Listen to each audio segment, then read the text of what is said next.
Hey, Manny. Did you sweep the house this month? The cars? Yeah. I told you about it. The $5,000? Look at that. What? The cable truck, man. Since when does it take 3 days to rig a cable? What, you been watching it for 3 days? The fucking thing has been there for 3 days. What am I gonna do, not look at it? What do you think, it's cops, right? I don't know. Could be the Diaz brothers, you know. Come to get me. Maybe. I'll check it out, okay? You check it out. Yeah. Then we're gonna blow that fucking truck back to Colombia. Oh, man, come on. Monina, we're not the only dopers living on the block.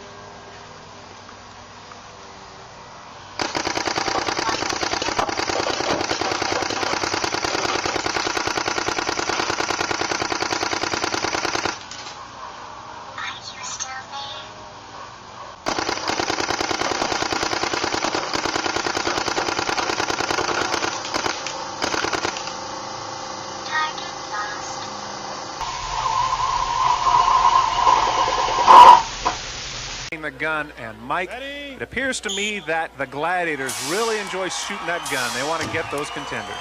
Well, Tom, this is the one event where there's no physical contact between the Gladiators and contenders, so Gemini can just stand up there and fire away. Richard's using some quickness to get away, and a somersault at gymnastic class is really paying off. Let's see if his aim pays off as he takes a shot right on the shield. A little bit low. Poised to get across. Oh my goodness! Look at this! Move. It's unbelievable. He's seen every episode of SWAT, ladies and gentlemen. Can you believe it? Remember, he's working against that clock. He had 60 seconds when he started, now under 20. You know, Mike, he's going to have to take some serious aim here, get a chance to get a good shot, because he's only got 2 more opportunities in less than 15 seconds. He got it! There it was. Got a 7-pointer. There's the pyrotechnics that signify success. I love this quote from Lord Kelvin. If you can't measure it, you cannot improve it. And clearly, all of us want to improve our SaaS businesses, so understanding metrics is important for that.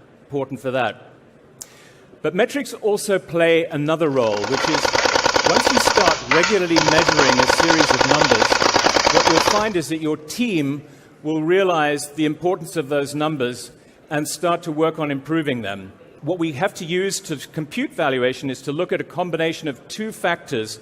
What is the growth rate as a percentage, and what is the operating profit as a percentage of revenue, and add those 2 percentages together, and that will give us the x-axis, and that's the best predictor of profitability.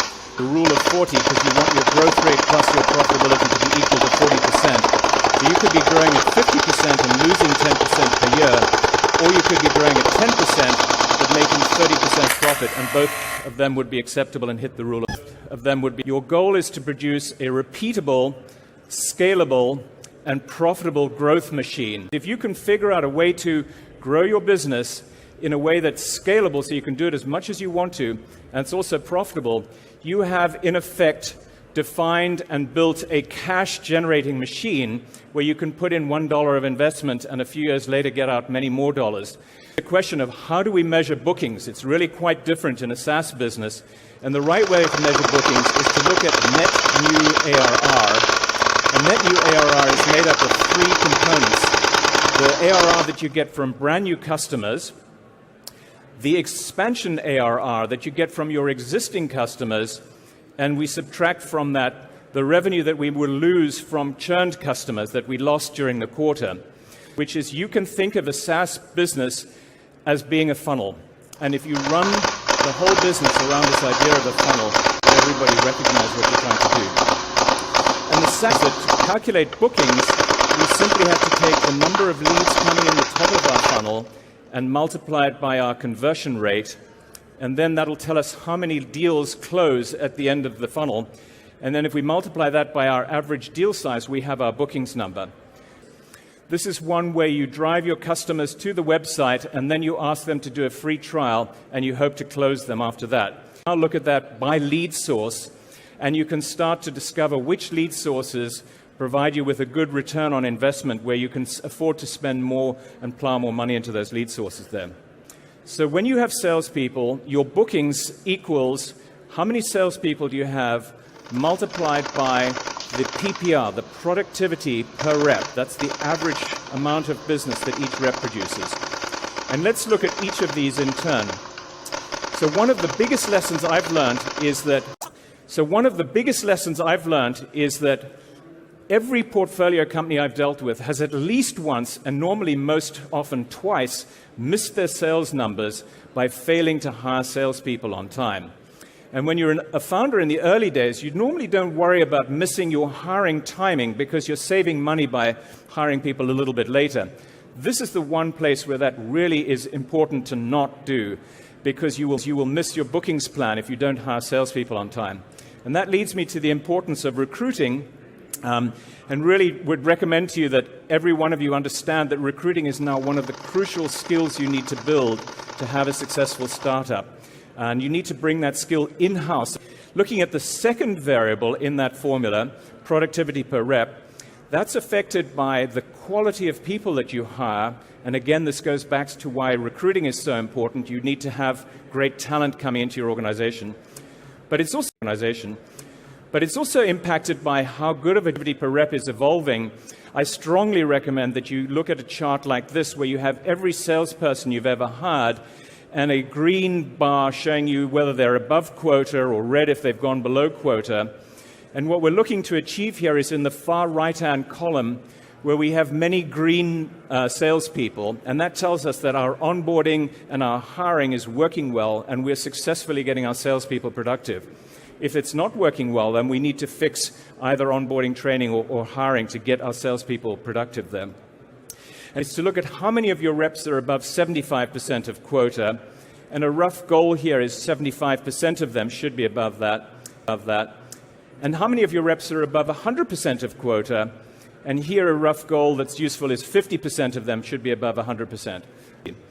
So to work this out, you need to use unit economics, where we look at CAC. Okay, remember that. That fucking truck, that could be anybody and anything. It could be a cable company. You know something? You got some fucking attitude. You know that? For someone who's in charge of my security, I'll tell you something. Well, here. Get the keys to the front door. Go down there. Look, Give him the fucking thing. I'm just trying to say something, okay?